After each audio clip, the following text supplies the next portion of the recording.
सड़कों पर उतरती है तो इतिहास बनता है। जब भक्ति, राष्ट्रभाव और संस्कृति एक साथ चले तो वो केवल कार्यक्रम नहीं रहता, वो जन आंदोलन बन जाता है। राजस्थान की धरती एक बार फिर सनातन चेतना की साक्षी बनी, जब उदयपुर जिले के मावली तहसील का छोटा सा गांव धारता एक दिन के लिए आस्था का महासागर बन गया। गांव की गलियां, चौक चौराहे और मैदान सब कुछ भगवा रंग में रंग गया। हर और एक ही उद्घोष गूंज रहा था, जय श्री राम।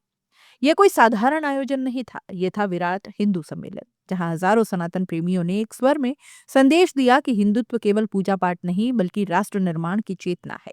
सुबह होते ही धारता गांव का दृश्य किसी तीर्थ नगरी से कम नहीं लग रहा था। हर मकान पर भगवा ध्वज, हर मोड़ पर तोरण द्वार और हर गली में राष्ट्रभक्ति और भक्ति गीतों की गूंज। कार्यक्रम की शुरुआत हुई भव्य जल कलश यात्रा से, जो देखते ही देखते श्रद्धा का सागर बन गई। सैकड़ों महिलाएं पारंपरिक राजस्थानी वेशभूषा में सर पर कलश धारण किए अनुशासनबद्ध पंक्तियों में आगे बढ़ रही थी। पुष्प वर्षा हो रही थी, शंखनाद गूंज रहा था और गगनभेदी जयघोष पूरे वातावरण को सनातन ऊर्जा से भर रहा था। ऐसा प्रतीत हो रहा था मानो धारता गांव नहीं बल्कि कोई प्राचीन हिंदू नगरी जीवंत हो उठी हो। कलश यात्रा केवल धार्मिक नहीं थी, वो विचार यात्रा भी थी।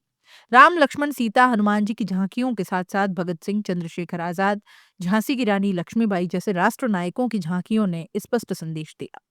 हिंदुत्व केवल मंदिरों तक सीमित नहीं, ये बलिदान, संघर्ष और राष्ट्र रक्षा की प्रेरणा है। बच्चे, युवा, बुजुर्ग, हर आंख गर्व से चमक रही थी, हर दिल कह रहा था, ये मेरा धर्म है, मेरी पहचान है। जल कलश यात्रा भगवा सर्कल होते हुए खेल मैदान पहुंची, जहां विराट धर्म सभा का आयोजन हुआ। मंच पर संतों और राष्ट्र सेवकों की गरिमामय उपस्थिति रही। गुप्तेश्वर महादेव के अधिष्ठाता महाराज तन्मय वंजी महाराज, आई श्री कंकु के शर्मा भांसोल गढ़वाड़ा, भेरू महाराज नवानिया आश्रम, राष्ट्रीय स्वयंसेवक संघ चित्तौड़ प्रांत के सहसेवा प्रमुख नरेंद्र जी, निर्मा लोहार, आयोजन संयोजक भगवान जाट। सभा की शुरुआत सामूहिक हनुमान चालीसा पाठ से हुई। हजारों कंठों से एक साथ निकला पाठ मानो वातावरण को आध्यात्मिक कवच से ढक गया हो। मुख्य वक्ता नरेंद्र जी का भाषण केवल संबोधन नहीं, वो समाज के लिए आत्ममंथन का आह्वान था। उन्होंने स्पष्ट शब्दों में कहा कि भारत में रहने वाला हर व्यक्ति हिंदू है, क्योंकि ये कोई मजहब नहीं, ये जीवन पद्धति है। उन्होंने भारत की सनातन परंपरा को रेखांकित करते हुए कहा कि भारत का दर्शन सर्वे भवन्तु सुखिनः है। हमारी संस्कृति विश्व को दिशा देने वाली रही है। भारतीय नारी कभी कमजोर नहीं रही, वो हमेशा शक्ति का स्वरूप रही है। उन्होंने समाज को भी आईना दिखाते हुए कहा कि हम चाहते हैं हमारे बच्चे राम जैसे बने, लेकिन हम उन्हें कभी रामायण नहीं पढ़ाते। संस्कार की बात करते हैं लेकिन संस्कार देते नहीं। नरेंद्र जी ने आज की शिक्षा व्यवस्था पर गंभीर सवाल उठाए, कहा कि आज के स्कूल कॉलेज बच्चों को भारतीय संस्कृति से नहीं बल्कि औपनिवेशिक मानसिकता से जोड़ रहे हैं। इससे बच्चे डिग्रीधारी तो बन रहे हैं लेकिन संस्कारी नहीं।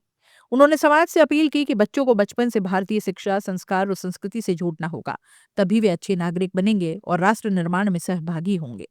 उन्होंने कहा कि केवल सरकार या संगठन से समाज नहीं बदलता, समाज तब बदलता है जब हर परिवार जागता है। माता पिता, शिक्षक, समाज सभी को मिलकर बच्चों के चरित्र निर्माण की जिम्मेदारी निभानी होगी।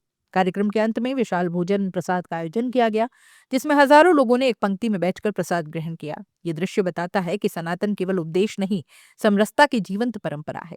यह सम्मेलन केवल एक गांव का आयोजन नहीं, ये पूरे समाज के लिए संदेश था कि जब संस्कृति जागेगी तब भारत फिर से विश्व गुरु बनेगा। धारता गांव ने साबित कर दिया कि सनातन आज भी जीवित है, जागृत है और संगठित हो रहा है, और जब जब ऐसा होगा तब तब इतिहास बनेगा। जो नेता है, तो हमारी शिक्षा प्रणाली वास्तव में क्या कर रही है? तो हमारी शिक्षा प्रणाली वास्तव में एक डाटा मशीन बना रही है, जिसको बहुत सारी जानकारी इकट्ठी है। एक मोबाइल में जैसे सॉफ्टवेयर होता है, ऐसे मनुष्य के अंदर बहुत सारे दुनिया की पढ़ाई की जानकारी का डाटा भर देता है, लेकिन उसका आचरण नैतिक नहीं है। तो इसकी जिम्मेदारी कौन लेगा? उसकी जिम्मेदारी समाज को लेनी पड़ेगी।